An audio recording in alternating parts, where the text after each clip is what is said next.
ابھی کوئی کمی واقع نہیں ہوئی تھی، سب کچھ ویسا ہی تھا۔ لڑکیاں فرش پر آڑی ترچھی ہی پڑی ہوئی تھی۔ چڑیوں کے چہچہانے کا شور بڑھتا گیا۔ صبح ہو رہی ہے، بابا نماز کے لیے اٹھ گئے ہوں گے، مسجد میں اذان ہو چکی ہوگی، اماں چولہا جلانے کی تیاری کر رہی ہوں گی۔ ہائے ہائے، میں کہاں ہوں؟ ہاشم، ہاشم، میں کہاں ہوں؟ تم کہاں ہو ہاشم؟ ماجدہ کی سسکیاں صبح کے ملگجی اجالے میں گھلنے لگیں۔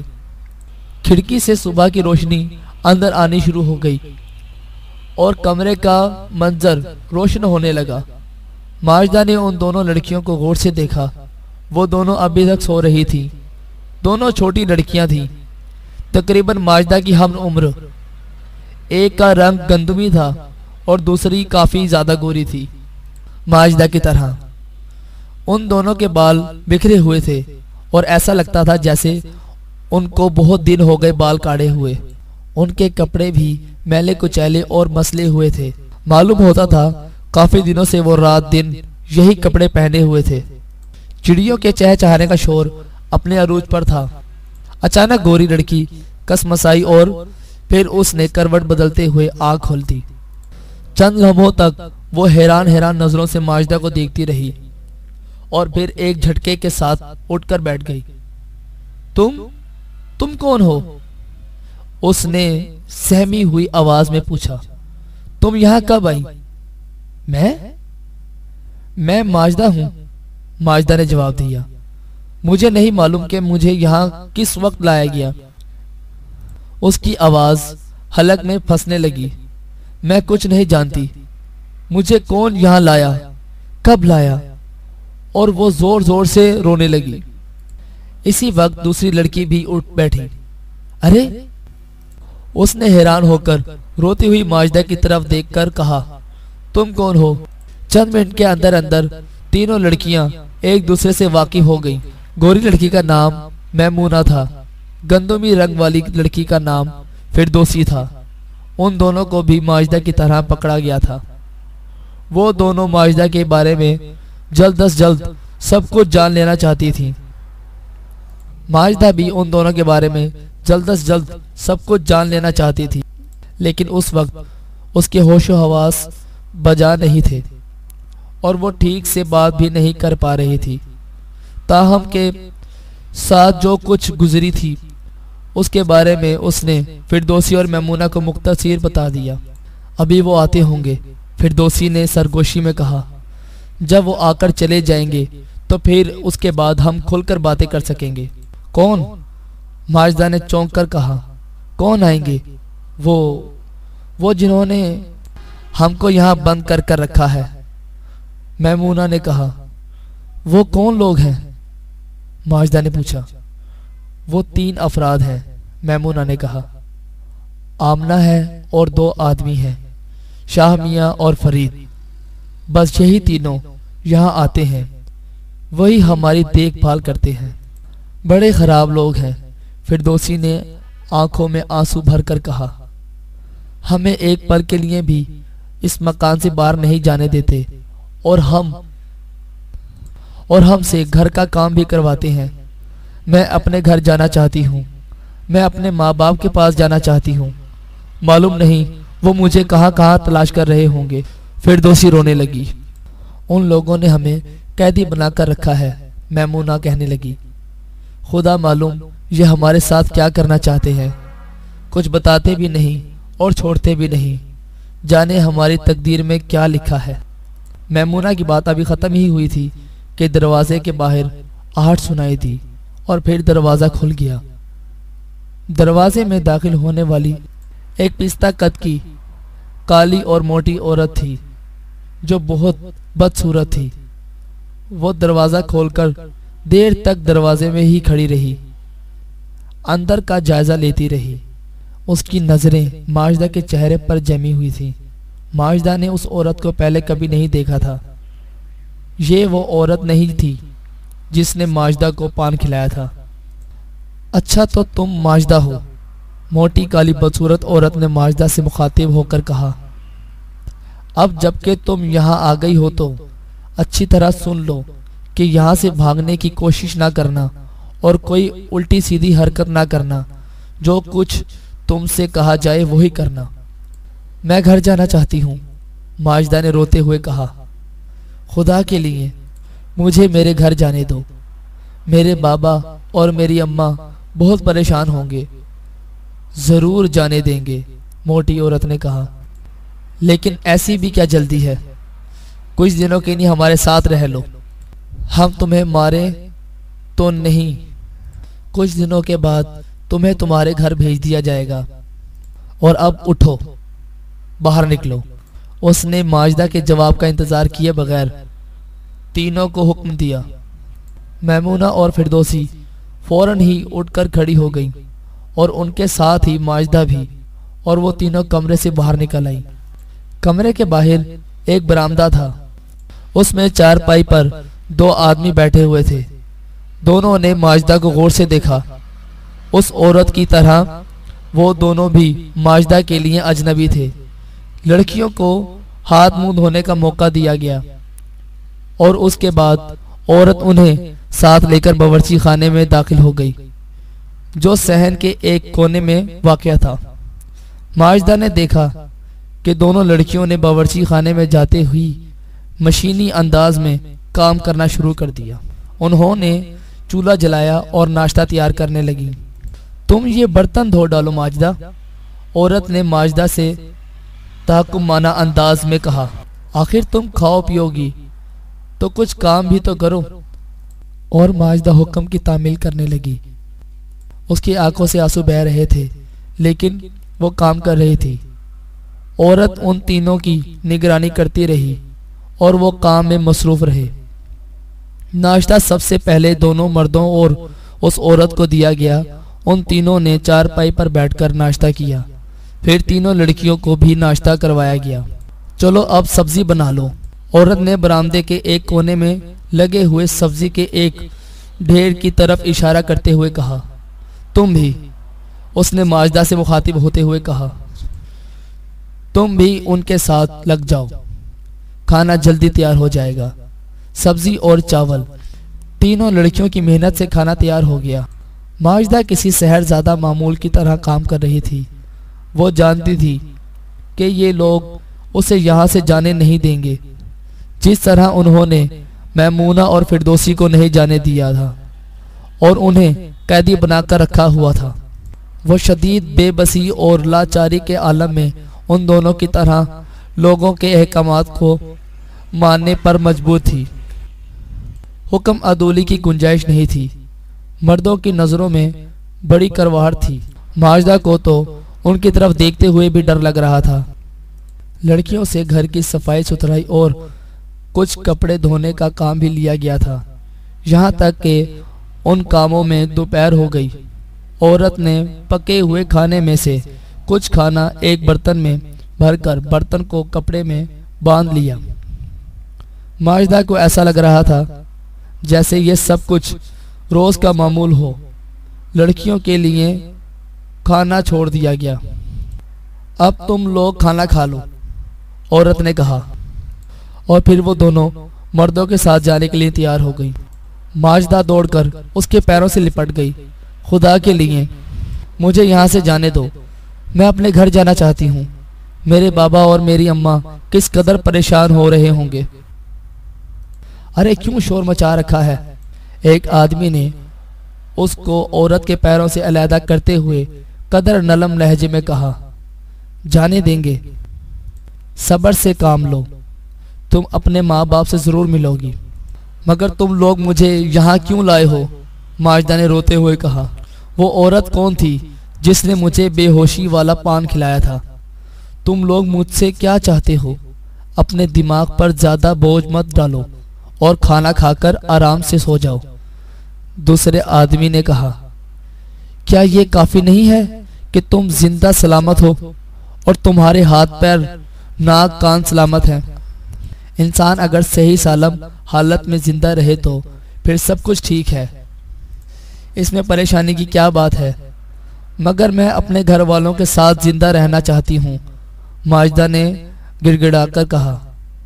فی الحال تو ہمارے ساتھ زندہ رہو، آدمی نے کہا، پھر گھر والوں کے ساتھ زندہ رہنا۔ عورت نے کھانے سے بھرا ہوا برتن اٹھایا اور وہ تینوں دروازے کی طرف بڑھے۔ ماجدہ سسکیاں لیتی رہ گئی اور وہ تینوں باہر نکل گئے۔ دروازے کو باہر سے بند کر دیا گیا۔ اس چھوٹے سے گھر میں جو ایک کمرے، ایک برآمدے، ذرا سا صحن، ایک سائبان جیسے باورچی خانے اور غسل خانے پر مشتمل تھا، اب تینوں کمسن لڑکیوں کے علاوہ اور کوئی نہیں تھا۔ ماجدہ مسلسل روئے جا رہی تھی اور پھر مومنہ اور فردوسی بھی رونے لگے۔ میں اس وقت اور پھر میمونہ اور فردوسی بھی رونے میں اس کے ساتھ شامل ہو گئے۔ آہستہ آہستہ گریہ وزاری کا طوفان تھما تو پھر آپس میں تفصیلی بات چیت اور معلومات کے تبادلے کا سلسلہ شروع ہوا۔ جو عورت یہاں آئی تھی اس کا نام آمنہ تھا اور وہ لڑکیوں سے کہتی تھی کہ اسے آمنہ چاچی کہا جائے۔ لڑکیاں اس کے منہ پر اسے آمنہ چاچی ہی کہتی تھی۔ دو آدمیوں میں سے جس کے چہرے پر ہلکی سی داڑھی تھی اس کا نام شاہ میاں تھا اور دوسرے کا نام فرید تھا۔ آمنہ کا یہ بھی اصرار تھا کہ لڑکیاں شاہ میاں اور فرید کے ناموں کے ساتھ بھی چاچا کا دم چھلا لگا کر انہیں مخاطب کریں۔ وہ تینوں روز صبح کو وہاں آتے تھے اور ان دونوں لڑکیوں سے گھر کا سارا کام کاج کرواتے تھے، جس میں ناشتہ تیار کرنا اور کھانا پکانا۔ پھر ناشتہ وہ وہیں کرتے تھے اور کھانا اپنے ساتھ لے کر چلے جاتے تھے۔ لڑکیوں کے لیے کھانا وہیں چھوڑ دیا جاتا تھا جو ان کے دونوں وقت کے لیے کافی ہوتا تھا۔ دوستو، ہمارے channel F S Urdu story کو سبسکرائب کریں اور بیل نوٹیفیکیشن کو آن کریں تاکہ ہماری تازہ اپڈیٹ آپ تک پہنچتی رہے۔ اگر آپ کو ہماری ویڈیو پسند آئے تو اسے لائک کریں، کمنٹ کریں اور اپنے دوستوں میں شیئر کریں۔ شکریہ۔